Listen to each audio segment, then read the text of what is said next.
बिस्मिल्लाहिर्रहमानिर्रहीम। अस्सलाम वालेकुम। 10th क्लास हम पढ़ रहे थे चैप्टर नंबर 15 वाटर। उसके अंदर हमने पहले सीखा है कि वाटर जो है वो किस तरह यूनिवर्सल सॉल्वेंट है और किस तरह वो चीज़ों को अपने अंदर हल कर लेता है। दूसरे नंबर पर हमने पढ़ा था सॉफ्ट और हार्ड वाटर क्या होते हैं और कौन सी वजूहात हैं जिनकी बिना पर हम वाटर को हार्ड वाटर कहते हैं। आज जो हम पढ़ेंगे वो ये है कि हार्ड वाटर को सॉफ्ट कैसे बनाया जा सकता है। अगर उसमें कार्बोनेट या सल्फेट्स या क्लोराइड्स हल हो चुके हैं तो उनसे कैसे जान छुड़वाई जा सकती है। दो तरह की वाटर हार्डनेस थी जो कल हमने पढ़ी थी, एक थी टेम्परेरी और दूसरी थी परमानेंट। पहले हम देखेंगे कि टेम्परेरी जो हार्डनेस है उसको कैसे कैसे हम ठीक कर सकते हैं। ठीक है जी। तो उसके लिए यहाँ पर आपकी बुक में दो तरीके लिखे हुए हैं। पहला तरीका जो है वो है हमारे पास बॉयलिंग, कि आप बॉयलिंग करें और टेम्परेरी हार्डनेस से आपकी जान छूट जाएगी। बॉयलिंग में क्या होता है कि जो कैल्शियम बाइकार्बोनेट है या मैग्नीशियम बाइकार्बोनेट है, दोनों ही हो सकते हैं, उसको क्या किया जाएगा, हीट, ये जो ऊपर सिंबल बनाया हुआ है इसका मतलब होता है हीट, गर्म करना। गर्म करेंगे तो ये बन जाएगा कैल्शियम कार्बोनेट। बाइकार्बोनेट से ये कैल्शियम कार्बोनेट बन जाएगा, साथ बनेगी कार्बन डाइऑक्साइड और साथ बनेगा पानी। अब ये कैल्शियम कार्बोनेट जो है ये नीचे बैठ जाएगा, ये पानी में हल होके हार्डनेस की वजह बन रहा होता है, लेकिन जब आप इसे गर्म करते हैं तो ये कैल्शियम कार्बोनेट बन जाता है। अब ये वाला जो है ये पानी में हल नहीं होता तो ये नीचे बैठ जाएगा। ऊपर वाला जो पानी है वो सॉफ्ट हो चुका होगा।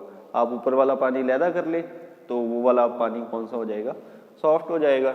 इसी तरह अगर मैग्नीशियम कार्बोनेट हो, मैग्नीशियम बाइकार्बोनेट हो, ये वाली, इसको भी इसी तरह हीट किया जाएगा।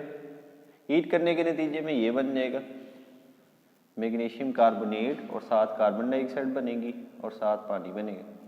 हीट जब करेंगे, टेम्परेचर देंगे तो ये देखें बाइकार्बोनेट से HCO3 से ये अकेला CO3 रह गया। अब ये भी पानी में हल नहीं होता, ये भी नीचे बैठ जाता है, जैसे रेत नीचे बैठ जाती है जब पानी में हल करें। तो ये दोनों चीज़ें क्या करेंगी, नीचे बैठ जाएंगी और ऊपर वाला पानी क्या होगा, वो साफ होगा, मतलब सॉफ्ट होगा। तो उस पानी को अलहदा कर ले, वो पानी अब सॉफ्ट बन गया, उससे धुलाई कपड़ों की कर सकते हैं, ब्रॉयलर वगैरह में भी उससे इस्तेमाल कर सकते हैं। ये पहला मेथड था बॉयलिंग टेम्परेरी के लिए, और दूसरा है यूज ऑफ स्लेक्ट लाइम। ये वाला जो CaOH ट्वाइस होता है इसे कहते हैं स्लेक्ट लाइम। इस स्लेक्ट लाइम के जरिए भी हम क्या कर सकते हैं, हम वाटर हार्डनेस को ख़त्म कर सकते हैं। स्लेक्ट लाइम क्या करता है जी, ये भी उनके साथ केमिकल रिएक्ट करता है। जैसे ये वाला हमारे पास CaHCO3 है, बाइकार्बोनेट, अगर इसे हम स्लेक्ट लाइम से रिएक्ट करवा दें, ठीक है जी, तो ये दो कार्बोनेट आयंस दो कार्बोनेट बना देता है। इस तरह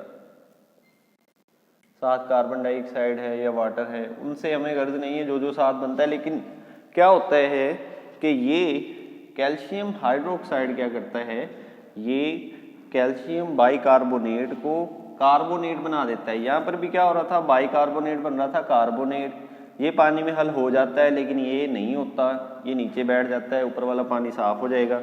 ये पानी में हल हुआ है, ऊपर से आपने ये भी डाल दिया, इससे क्या होगा कि ये जो बाइकार्बोनेट है ये भी कार्बोनेट बन जाएगा और ये वाली चीज़ जो है ये पानी में हल नहीं होती।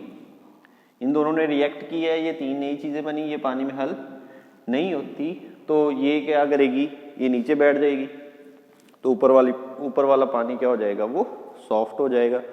और ले लेते हैं कि अगर हम कहें कि जी नहीं होता, दूसरा कैल्शियम का बाइकार्बोनेट नहीं है, मैग्नीशियम का है, तो क्या होता है,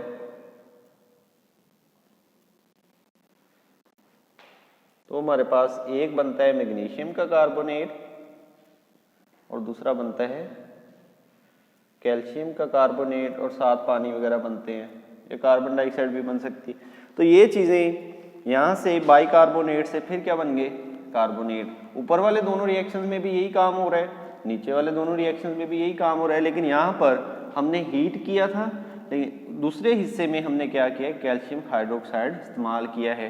हीट आपको करते करते थोड़ा टाइम लगेगा, आपका टाइम ज़ाया होगा, आपको काफ़ी हीट करना पड़ेगा, पानी को काफ़ी गर्म करना पड़ेगा। ये तरीका थोड़ा आसान है कि कैल्शियम हाइड्रोक्साइड लें, उसे पानी में डालें, वो जल्दी से रिएक्ट करेगी और जो चीज़ें उसमें हल होके उसे हार्ड बनाए हुए हैं वो जल्दी से नीचे बैठ जाएंगी। जल्दी से आपका जो वाटर है वो हार्ड से सॉफ्ट हो जाएगा। ठीक है जी, ये दो तरीके थे टेम्परेरी के।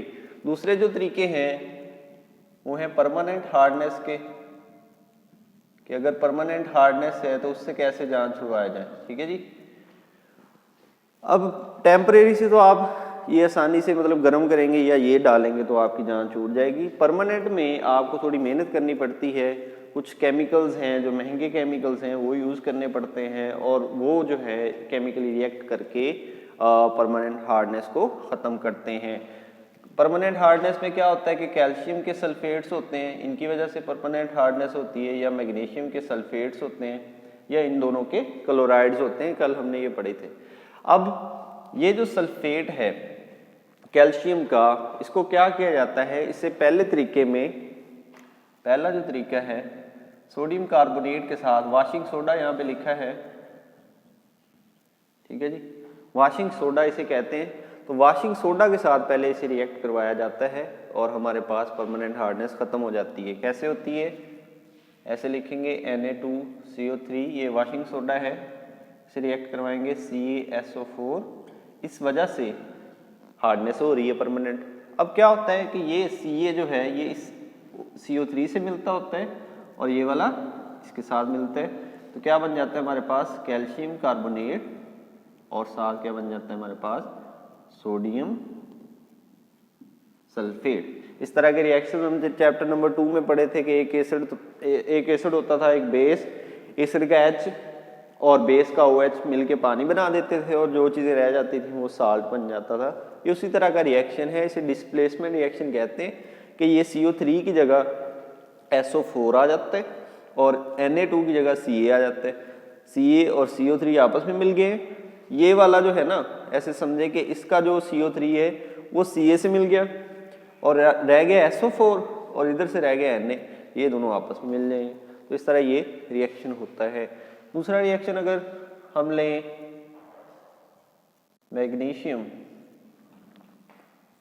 मैग्नीशियम क्लोराइड ले लेते हैं यहाँ पे MgCl2, क्योंकि इनकी वजह से भी होता है, आपकी बुक में नहीं है रिएक्शन, इसकी वजह से भी परमानेंट हार्डनेस ही होती है क्लोरीन जो है।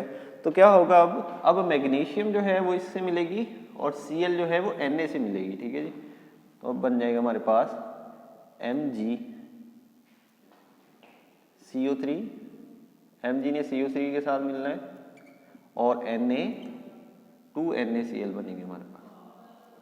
क्यों, क्योंकि 2 Na है और 2 Cl है तो बन जाएगा 2NaCl। अब भी इस रिएक्शन में क्या हो रहा है कि इसका मैग्नीशियम इसके कार्बोनेट के साथ और इसका सोडियम उसके क्लोरीन के साथ मिल रहा है, डिस्प्लेसमेंट रिएक्शन हो रहा है, एक की जगह दूसरा एटम चेंज हो रहे हैं एक दूसरे के साथ। तो ये वाला परमानेंट हार्डनेस का पहला तरीका है। दूसरा तरीका क्या है कि आप क्या करें, सोडियम जियोलाइट इस्तेमाल करें, सोडियम जियोलाइट ये वाला। अब सोडियम जियोलाइट जो है वो थोड़ा महंगा केमिकल है, लेकिन ये परमानेंट हार्डनेस को ख़त्म करने के लिए काफ़ी कारआमद है। इससे आप जो परमानेंट हार्डनेस है जो पानी में सल्फेट्स और क्लोराइड्स की वजह से हुई है उसको आसानी से दूर कर सकते हैं। ये निकलता किससे है, ये निकलता है सोडियम एल्यूमिनियम सिलिकेट से। ये सोडियम एल्यूमिनियम सिलिकेट है, इसमें से सोडियम जियोलाइट निकाला जाता है। इस तरह भी लिखा जाता है Na2 जियोलाइट, इस तरह भी लिखा जाता है। अगर इसको जो है हीट अप किया जाए तो इससे ये वाला रेजिन निकलता है सोडियम। बाकी जो चीज़ें बनती हैं हमें उनसे गर्ज नहीं है, हमें ये पता है कि इसमें से ये निकला है, बस इसमें से सोडियम एल्यूमिनियम सिलिकेट में से ये वाला जो निकलता है Na2, ये वाला जियोलाइट, इसको हम यूज़ करते हैं परमानेंट हार्डनेस को ख़त्म करने के लिए। अब क्या होगा, परमानेंट हार्डनेस किस वजह से होती है, कैल्शियम के सल्फेट्स की वजह से होती है। ठीक है जी, या कैल्शियम के क्लोराइड्स की वजह से होती है, या मैग्नीशियम के सल्फेट्स की वजह से होती है, या मैग्नीशियम के क्लोराइड्स की वजह से होती है। ये मैंने मैग्नीशियम क्लोराइड लिखा है, ये सल्फेट, इन दोनों की वजह से वो होती है। अब जब मैं सोडियम जियोलाइड से इसे रिएक्ट करवाऊंगा, सिंबल है जी उसका Na2, साथ जियोलाइड लाजमी लिखना है। तो ये जियोलाइड जो है जब इसके साथ रिएक्ट करेगी तो कैल्शियम का जियोलाइड बन जाएगा, ठीक है जी, कैल्शियम का जियोलाइड बन जाएगा और सोडियम हमारे पास सल्फेट बन जाएगा, ठीक है जी। तो कैल्शियम जियोलाइड बन गया। अब कैल्शियम जियोलाइड जो है वो अलहदा हो सकता है, पानी में से अलहदा निकल जाएगा और सोडियम सल्फेट जो है उसको हम अलहदा कर लेंगे। तो इस तरह आप परमानेंट हार्डनेस को ख़त्म कर सकते हैं। तो हार्डनेस को ख़त्म करने के तरीके जो हैं वो टोटली 4 हैं। 2 हैं टेम्परेरी के लिए और 2 हैं परमानेंट के लिए। टेम्परेरी के लिए क्या करेंगे, आप पहले बॉयल करेंगे, बाइकार्बोनेट कार्बोनेट बन जाएगा, बस वो नीचे बैठ जाएगा, आप ऊपर वाला पानी अलहदा कर लें, वो सॉफ्ट हो चुका है।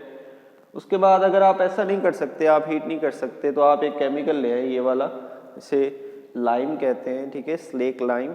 इसको आप उस पानी के अंदर डालें जो हार्ड है, तो वो सॉफ्ट हो जाएगा, फिर से कार्बोनेट बनाएगा, कार्बोनेट नीचे बैठ जाएंगे, आप ऊपर वाला पानी अलहदा कर लें। लेकिन अगर हार्डनेस इन दोनों से ना गर्म करने से ख़त्म हुई ना ये डालने से हुई, तो आपको पता चल गया कि ये टेम्परेरी हार्डनेस नहीं है, ये परमानेंट हार्डनेस है। तो वो किससे ख़त्म होगी फिर, इनसे, सोडियम कार्बोनेट से, जिसे वॉशिंग सोडा कहते हैं, इसको डालें, परमानेंट हार्डनेस ख़त्म हो सकती है। इससे भी नहीं हो रही तो किससे होगी फिर, सोडियम जियोलाइड से।